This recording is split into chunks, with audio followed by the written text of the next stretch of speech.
오늘 함께해 주실 두 분은 이부형 현대경제연구원 글로벌 경제실 실장 그리고 양기호 성공회대 일본학과 교수입니다. 두 분 안녕하세요. 네, 안녕하세요. 네, 반갑습니다. 먼저 오늘 저희가 이렇게 1시간 동안 또 특별 좌담을 마련했는데 참여해 주셔서 감사하고요. 먼저 평가부터 좀 들어보면 좋을 것 같습니다. 아베노믹스 지금까지 행보에 대해서 먼저 어떻게 평가를 하세요? 네, 아베노믹스는 우선 뭐 리플레이션을 내세우면서 그러면서 이제 물가가 빠르게 상승하지 않는 수준에서 일본 경제를 디플레이션에서 탈출시키려는 일본 경제 회생 전략이죠. 네. 그래서 양적 완화를 무기로 쓰고 또 하나의 축은 이제 아주 강력한 경기 대책입니다. 그래서 아베 내각이 들어서자마자 13조 엔 정도 규모의 경기 부양책을 내세웠고 또 그 이후에 양적 완화를 통해서 지금 보는 통화량을 한 70조 엔 가량 총 틀어서 200조 엔의 목표를 달성을 했습니다. 네. 이렇게 하다 보니까 결국 주가도 엄청나게 뛰었고 그리고 지난해 일본 경제가 물가가 0.4% 디플레를 탈출했죠. 그리고 경제 성장률도 1%대 후반으로 뭐 이렇게 가는 그런 좋은 성과를 얻었습니다. 그런데 향후에 보면 이제 소비세라든지 뒤에서 논의하겠습니다만은 그런 문제들이 있어서 한 절반 정도 성공하지 않았나 이렇게 평가가 됩니다. 네, 절반의 성공이다라고 말씀해 주셨는데 제가 앞서서 오프닝에서도 말씀드린 것과 마찬가지로 지금 미국에서 양적 완화 축소를 단행을 하면서 신흥국 금융 위기가 또 예상이 되면서 지금 일본의 엔화 가치가 지금 급격한 하락세가 꺾이지 않았습니까? 네. 이러한 부분은 일시적인 현상이라고 평가를 해봐야 될까요? 어떻게 봐야 될까요? 우선 뭐 일본 엔화가 이제 지난주에 한 4엔 정도 떨어졌죠. 네. 4엔 정도 떨어졌는데 아직까지 이제 100엔 수준을 넘어서 있고 그렇죠. 그건 이제 아베노믹스의 원래 기대 수준인 90엔대 중반을 훨씬 뛰어넘는 수준입니다. 예. 그래서 아직까지는 괜찮다라고 보여지고요. 그리고 주식 시장도 일본의 박스권을 예상하는 수준이 18,000엔대에서 14,000엔대입니다. 예. 그런데 이제 그 안으로 수속되어 있는 상황이고 2월 4일날 급락했다가 어제 다시 반등을 했어요. 그 반등한 이유는 국채 시장의 금리가 시장의 예상과는 반대로 오히려 하락을 해버리는 그런 효과가 있었습니다. 그러다 보니까 결국 시장에 참여하는 참여자들이 우리의 예상과는 전혀 다른 반대쪽으로 가고 있구나. 즉 아직까지 아베노믹스의 효과는 긍정적으로 보고 있구나. 이렇게 판단하고 있는 거라고 봅니다. 네, 그러니까 일시적인 흔들림에 그친 것이다라고 봐주시겠습니까? 네. 네.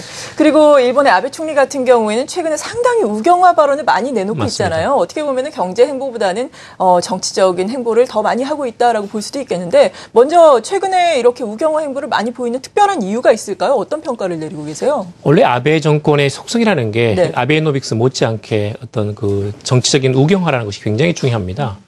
1차 내각 때 못한 것들을 지금 한꺼번에 쏟아내다 보니까 주변국가 갈등을 일으키고 있는데요. 뭐 야스쿠니 신사 참배라든지 그다음에 위안부 문제, 특히 최근 들어서 독도 도발 이런 걸로 해가지고 굉장히 지금 갈등을 빚고 있거든요. 근데 원래 이제 아베가 추구하는 게 뭐냐면 전후 체제 탈피입니다. 말하자면 일본이 패전한 것은 물리적인 패배뿐만 아니라 도덕적인 패배였다. 일본이 전전에 식민 통치하고 중국을 침략한 것은 잘못된 것이었다라는 것에 대해서 물론 그런 점도 있지만 일본이라는 것이 일본인들의 자부심을 가지고 일본 근대화의 과정이라는 것이 그렇게 꼭 절대 악만은 아니었다라는 면에서는 그 체제에서 탈피해가지고 보통 국가가 되려는 전쟁할 수 있는 국가, 중국과 대립할 수 있고 일본의 정치적, 경제적, 군사적 영향력을 글로벌 차원에서 행사할 수 있는 그런 국가가 되기를 원하는 거죠. 그런 것들이 사실은 이제 중국과 한국과의 화해라든지 아니면 투명한 어떤 군사력이라든지 또는 아베노믹스 자체가 파장을 미치는 어떤 한국, 중국 경제와 공생관계라든지 이런 것들에 대해 충분히 고려하지 않은 채 주변국들을 자꾸 화를 내게 하니까 그 우경화 현상이라는 것이 굉장히 좀 주변국에서 부정적으로 보는 거죠. 그렇죠. 네네. 네. 이런 가운데 또 아베노믹스라든지 뭐 아베 정권의 중간 평가를 할 수 있는 도쿄 도지사 선거가 이번 주말에 예정돼 있지 않습니까? 네. 일단은 지금 뭐 아베 총리와 전 고이즈미 총리의 뭐 대리전이다 이런 이야기도 나오고 있는데 어떻게 예상을 하세요? 2월 9일 이제 일요일입니다. 일요일인데 지금 제가 알기로는 이미 승부는 그 자민당 쪽이 승리한 걸로. 여당 쪽으로. 여당 쪽이 지금 우세한 걸로 나와 있고 아마 표 차이가 문제지 승패 자체는 이미 결정된 거 아니냐. 마스조의 전 그 후생 대신이 아마 당선되지 않겠느냐 이렇게 보이고 있습니다. 네. 사실 이번에 이제 코이즈미 전 수장도 가세해가지고 원전 제로를 쟁점화시켰거든요. 원자력 발전 후쿠시마 사태를 교훈 삼아가지고. 네. 그런데 그게 쟁점화되지 않았습니다. 이유는 뭐냐면 이제 과거 민주당의 전통적인 지지 기반이었던 노조라든지 이런 그 세력들이 있는데 전기료가 올라가다 보니까 노조 내부에서 굉장히 그 원전 제로 정책에 대해서는 거부감을 가지고 있어요. 그리고 중소기업자들도 마찬가지고. 그리고 이제 현재 지금 일본의 그 경제가 안 좋다 보니까 네. 고용, 의료, 복지 이 문제가 굉장히 심각하거든요. 그리고 이제 특히 이제 도쿄도 같은 경우에는 앞으로 수년간 강력한 직하 수직 그 대진이 올지 모른다라는 게 있어가지고 이번에 이제 특히 쟁점이 됐던 게 이제 방제입니다. 그러다 보니까 원전 제로 정책이라는 것이 충분히 쟁점화되지 못했어요. 그러면서 지금 아마 그 마스요가 이기고 네. 아베 정권의 우경화는 훨씬 더 탄력을 받지 않을까 하는 그런 우려도 나오고 있습니다. 네, 그렇군요. 지금 말씀해 주신 이 원전 문제 물론 쟁점화가 되지는 못했지만 말씀하신 것처럼 경제에 있어서 상당히 큰 문제이기 때문에 어떻게 보면 또 쟁점화가 되지 못한 게 아닌가 싶은데요. 맞습니다. 그렇다면 원전 정책과 이 아베노믹스의 연결고리에 대해서는 우리가 어떻게 생각을 해봐야 되는 건가요? 일단 아베 내각이 원전으로 회귀를 하려는 것은 지금까지 이제 2011년 이후에 지속되어 온 이제 무역수지 적자, 그리고 최근에는 2달 연속 이제 경상수지 적자를 기록했기 때문에 거기에서 탈피하지 않으면 역시 외부에서 오는 물가 압력이 굉장히 높아지면서 국제시장까지 뒤흔들 수 있다. 네. 그러면 아베노믹스의 근간이 흔들린다. 이런 의미에서 이제 원전으로 복귀를 하려고 그러는 건데요. 좀 더 자세히 살펴보면은 일본의 이 원전 그 중지로 인해서 생겨나는 비용은 약 3조 엔 정도 됩니다. 1년에. 네. 그 3조 엔 정도 되는데 그러면 이제 그걸 외부에서 화석 연료를 다시 수입해서 조달을 해야 되겠죠. 그러면서 이제 무역 수지 적자가 2011년도에 31년 만에 적자로 이제 돌아섰고. 그렇죠. 그리고 12년도에는 약 6조. 그리고 지난해에는 12조 엔 정도 적자를 기록했습니다. 그런데 반면에 이걸 원전을 돌리게 되면 그러면 3조 엔에다가 그리고 엔화가 조금 조정이 된다라고 가정을 할 때는 무역 수지 균형을 맞출 수 있는 수준까지 갈 수 있다. 그렇게 한다면 경제정책은 일단은 성공한 것이 되고 네. 그리고 경제정책 이외에 다른 곳으로 눈을 돌릴 수 있는 여유가 생기는 것이 되겠죠. 네. 그래서 아베 내각의 입장에서는 원전을 어쨌든 빠른 시기에 재가동시키는 것이 굉장히 중요한 과제입니다. 네, 그래서 결국에는 그쪽으로 갈 거라고 실장님께서도 예상을 하시는 건가요? 네, 그렇습니다. 그리고 또 중요한 관건이 되는 것이 4월에 있을 소비세 인상인데요. 네. 또 5에서 8% 네. 인상이 되지 않습니까? 그렇습니다. 이러한 부분은 경제에 어떤 영향을 미칠까요? 소비세 인상은 이미 예정되어 왔던 그렇죠, 것이고 그리고 고이즈미 내각 때 이미 실패했던 정책인데 그걸 더 이상 이제 재정 문제 때문에 뒤로 연기할 수 없다. 그래서 초기에는 아베 내각도 굉장히 이걸 이제 지연을 시키려고 그랬어요, 도입을. 네. 근데 이번에 어쩔 수 없이 이제 재정 악화가 글로벌 경제 시장 참여자들 입장에서 일본 정부를 불신할 수 있는 계기를 줄 수 있기 때문에 조정을 해야 된다는 입장에서 소비세 인상을 이제 서둘러서 이제 하게 됐는데 이 소비세 인상분은 그러다 보니까 시장에서 굉장히 많이 선반영된 부분이 많습니다. 네. 그리고 소비세 인상을 할 경우에 일본 경제가 약 0.5%포인트에서 한 1%포인트 정도 하락할 거다. 이렇게들 이제 예상을 하고 있습니다. 하고 있는데, 그렇다고 하더라도, 일본 경제는, 지난해 1% 후반, 그리고 올해도 1% 후반 정도 가지 않겠나. 네. 그렇게들 이제 예상을 하고 있습니다. 따라서 소비세가 인상이 되더라도 일본 경제가 아베노믹스로 인해서 회복돼가는 회복세는 결코 약화되지 않을 거다. 이렇게 보는 게 이제 제 입장입니다. 네. 하지만 또 이러한 소비세에 대한 우려가 확산이 되면서 또 법인세 같은 경우에도 일본의 재무성이 법인세를 내리면은 재정 균형을 맞출 수 없다라고 또 반기를 들고 나서지 않습니까? 네. 그러니까 이 뭐 소비세라든지 뭐 법인세 등 여기에 대한 마찰도 일본에서 있다라는 이야기인데 이러한 지금 현황이 어떻습니까? 일본 내에서 이제 아베노믹스는 사실 비관은 굉장히 큽니다. 예. 그러니까 지금 딱 1년 정도 지나지 않았습니까? 네. 그래서 금융 완화, 재정 문제 이렇게 엔저 유도하고 했는데 이게 이제 백화점이라든지 어떤 주식 시장에 대해서는 반드시 긍정적인 신호가 나오는 건 사실인데 일반 서민 체감하는 어떤 경제 회복이라든지 이런 건 잘 나타나고 있지 않거든요. 또 비정규직 문제라든지 또는 일본에서 특히 요즘 화제가 되는 게 10대, 20대 여성들의 저소득 빈곤 이것도 상당히 지금 문제가 되고 있습니다. 네. 그래서 앞으로 1년간 대체로 이제 일본 내에서 2년 정도 아베노믹스를 해보고 그래도 일본 정치가 전반적으로 좋아지지 않으면 이건 실패한 게 아니냐 해가지고 아마 올해 1년간은 아베노믹스에 대한 특히 4월달 소비세 인상 이후에 네. 하반기의 과정을 보면서 아마 판단이 나오지 않을까 하는 생각이 듭니다. 네. 지금 특히 이제 아베 내각에 대해서는 이 아베노믹스에 대한 지지도가 굉장히 높거든요. 아베 내각에 대한 지지도가 62%입니다. 지금 국회도 중의원에서 자민당이 6할 정도 지금 의석을 가지고 있거든요. 근데 그것은 뭐냐면 가장 강한 것은 역시 아베노믹스에 이게 기대하는 것이 한 60% 이상 됩니다.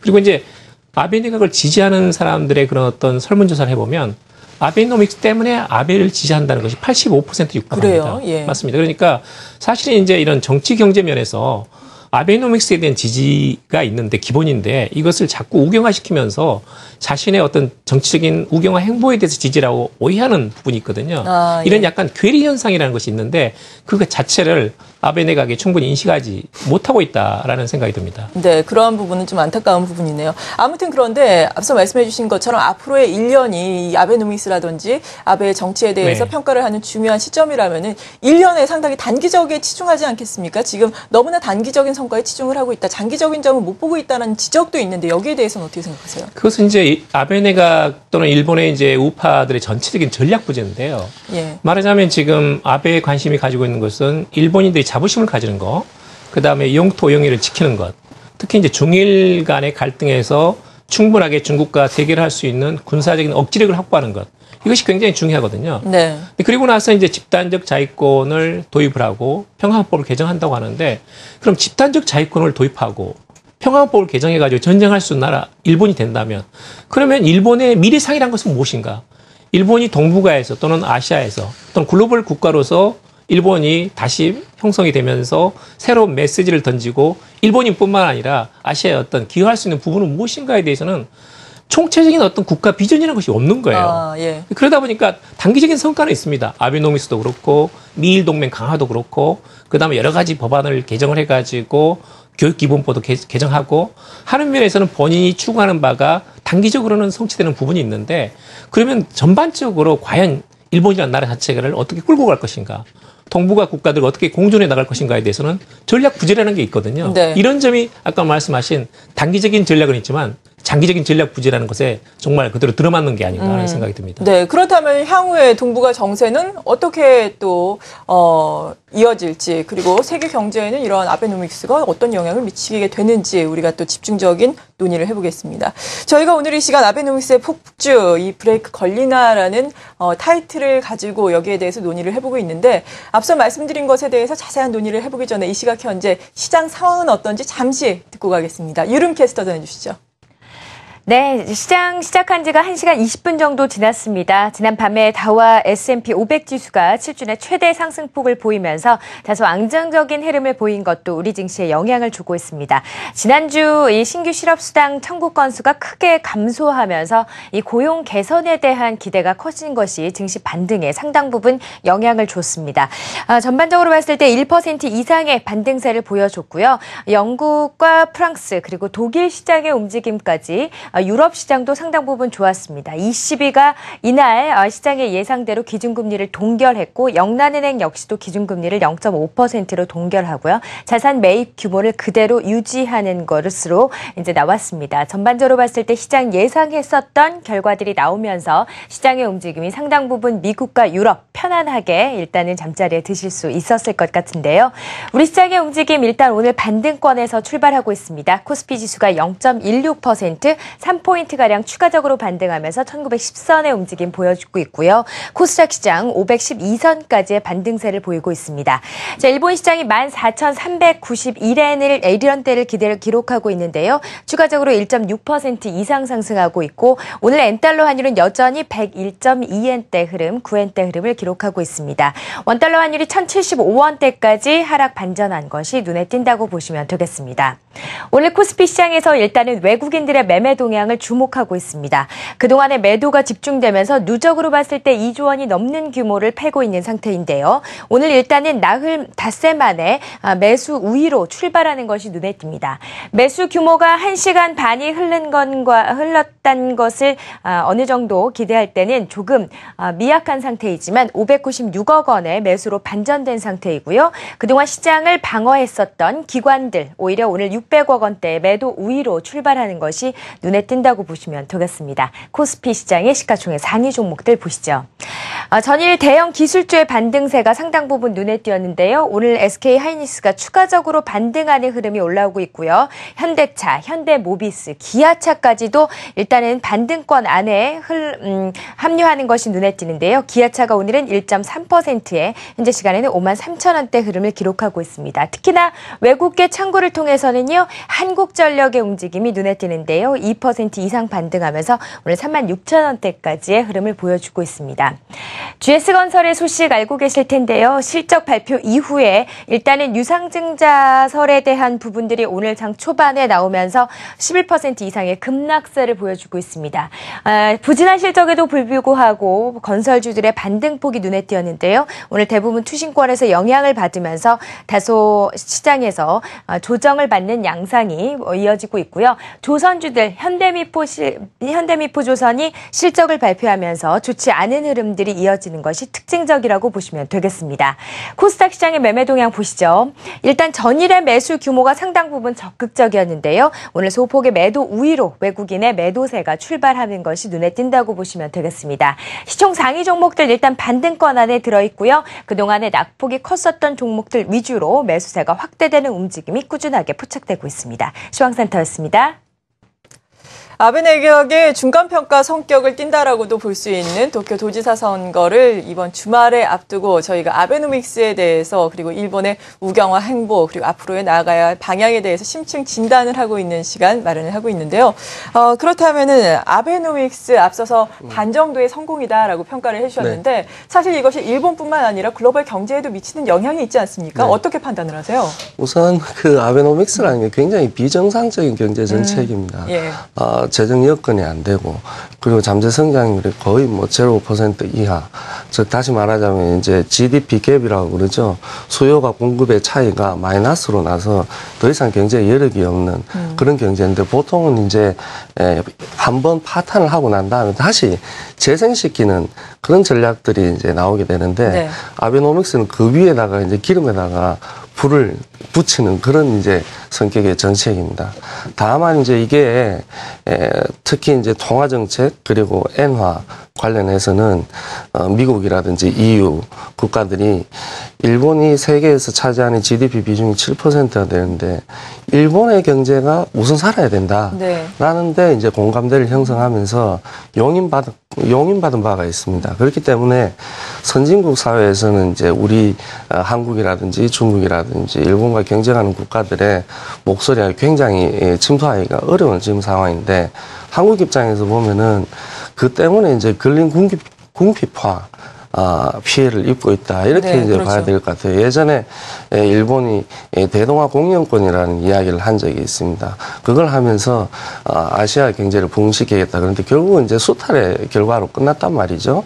그런데 그런 것들이 서서히 나타나고 있는데 부분적으로 보면은 관광 같은 분야에서 일본인 관광객이 벌써 70만 명 이상 줄었고요. 예. 그리고 한국에서 일본으로 가는 관광객은 한 40만 명 늘었습니다. 그럼 결국 관광이라는 것은 경상수지로 나타나는데 결국 대일 경상수지가 악화되는 문제. 그리고 또 교육 경쟁력 부분에 있어서도 역시 한국이 일본에 많이 따라갔던 추격했던 그런 경쟁력들이 지금 조금씩 갉아먹고 있는 그런 상황입니다. 특히 한일 관계는 중국을 빼놓고 이야기를 할 수가 없는데 우리가 중국에 엄청나게 빠른 속도로 추격을 당하고 있는 상황에서 네.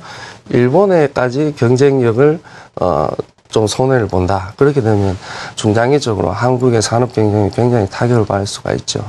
네, 그렇군요. 이렇게 우리나라에는 타격을 주지만 또 반대로 생각해 보면은 일본에는 또 좋은 겁니다. 이에 따라서 앞서서 아베노믹스에 대한 지지율이 일본에서 상당히 높다. 하지만 또 이것을 자신의 정치적 행보에 대한 지지력으로 좀 착각을 하고 있다라고 말씀해 주셨어요. 이에 따라서 우경화 행보를 더 많이 하고 있는 게 아닌가라는 분석을 해 주셨는데 그렇다면 이러한 우경화 행보에 따른 동북아 정세는 앞으로 어떻게 변화를 하겠습니까? 아무래도 지금 갈등이 단기간에 해소될 전망은 보이지 않습니다. 네. 아베 내각이 가장 중시하고 있는 게 중국 문제거든요. 그러니까 일본 지식인들의 이야기를 들어보면 중일 간 갈등이 오랜 그 노정이 접어들었다. 이제 뭐 시작 단계에 불과하다. 결국은 중국은 해양대국으로 패권을 추구할 수밖에 없고 가장 대표적인 것이 지금 센카쿠 열도 중국명 다요다이의 그 분쟁 문제다. 네.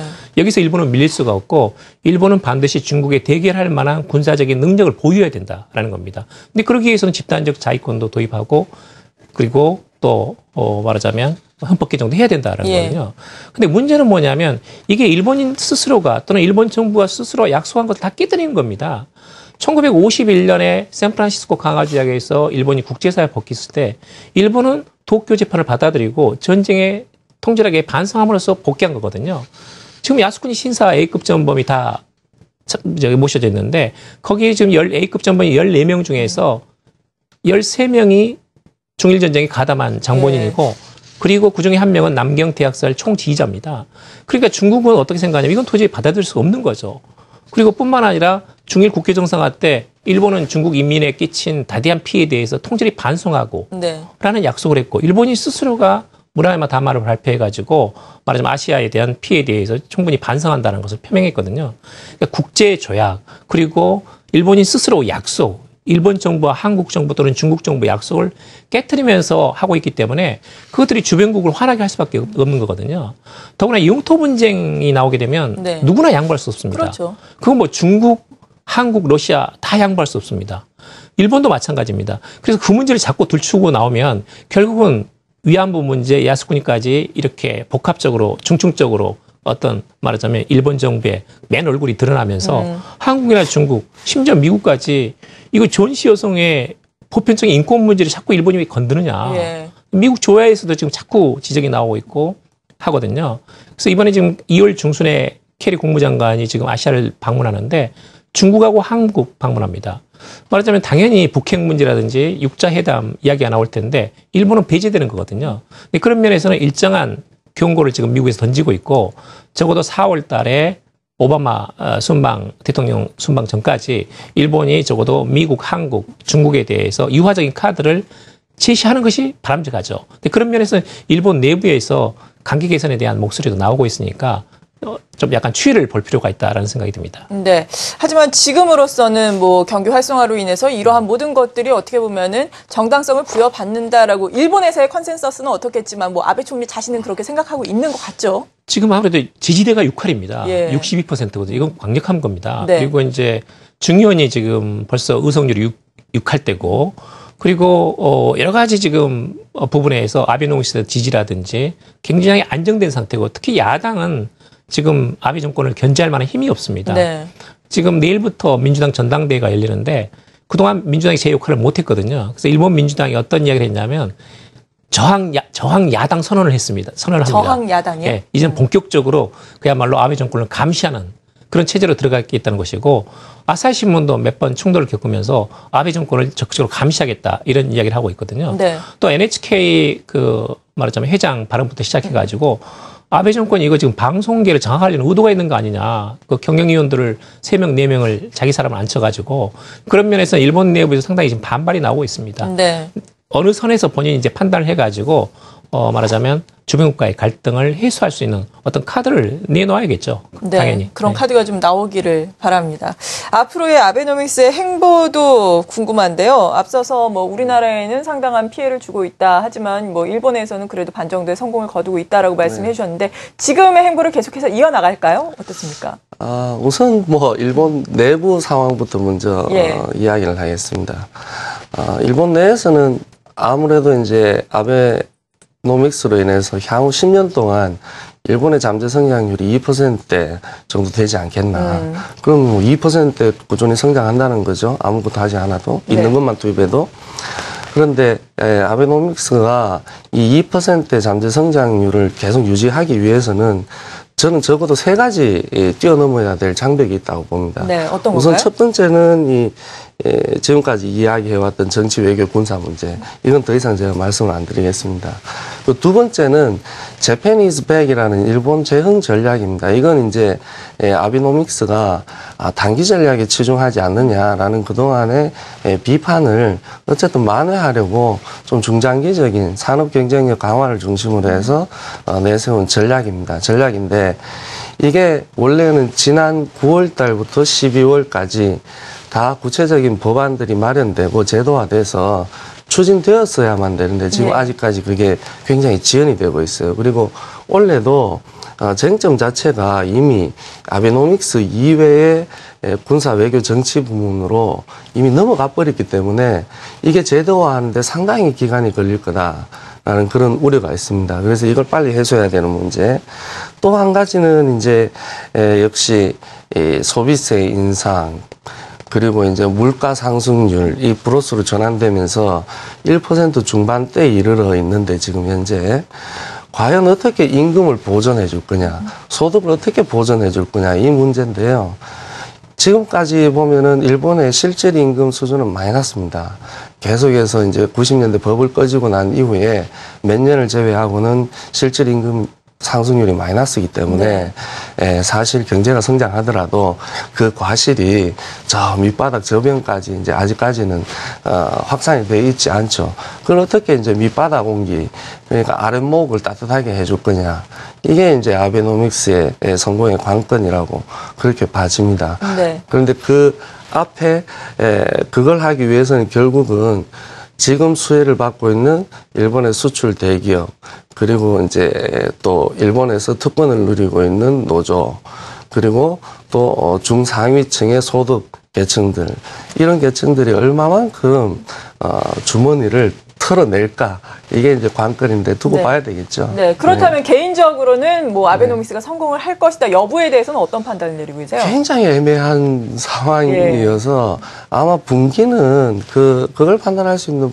그 분기점은 네. 소비세 인상이 되고 그리고 내수가 침체하는 가운데 투자자들의 투자 방향 자체가 일본의 국채가 이제 위험할 수도 있어.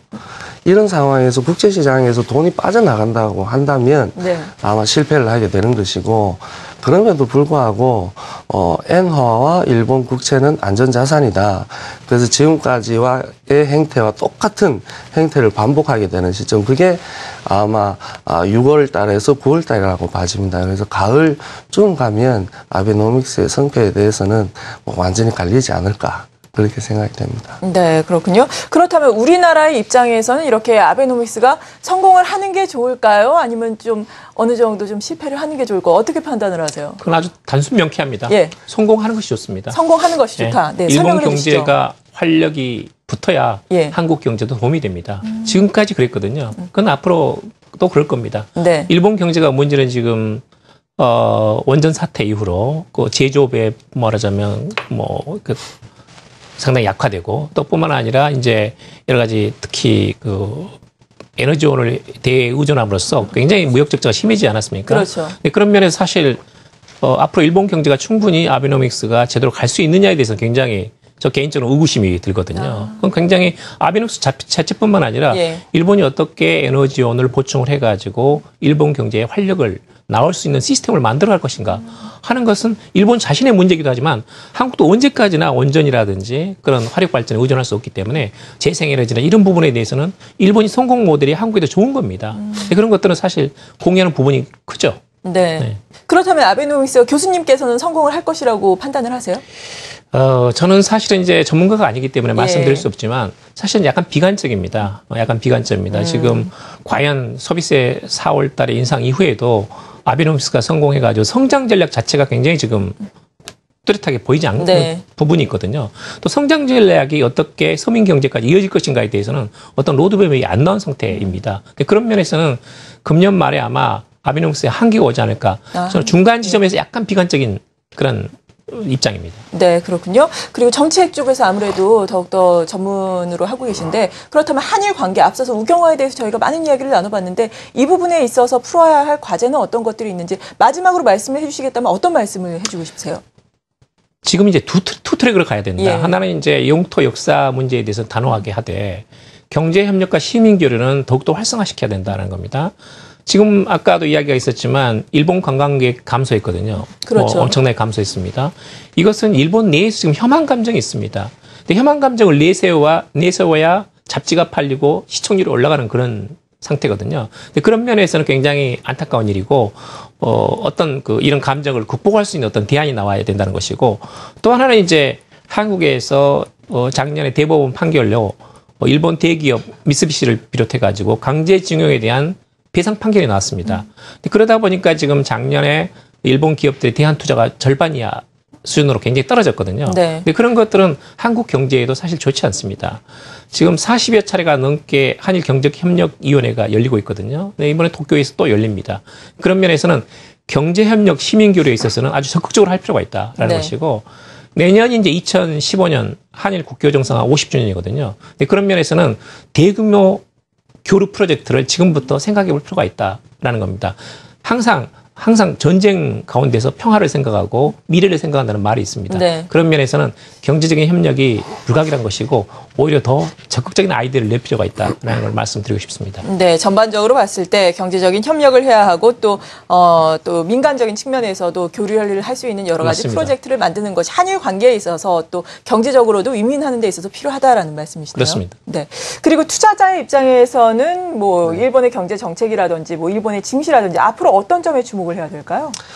우선 가장 중시해야 될 것이 이제 일본의 내수 시장 어떻게 갈 것이냐라는 것이고 두 번째는 이제 물가입니다. 역시 물가 그리고 거기에 연동된 국채 시장 이게 이제 어떻게 움직이느냐에 따라서 일본 경기가 급냉할 것인지 아니면 지속될 것인지 판단할 수 있기 때문에 이걸 우선 봐야 되고요.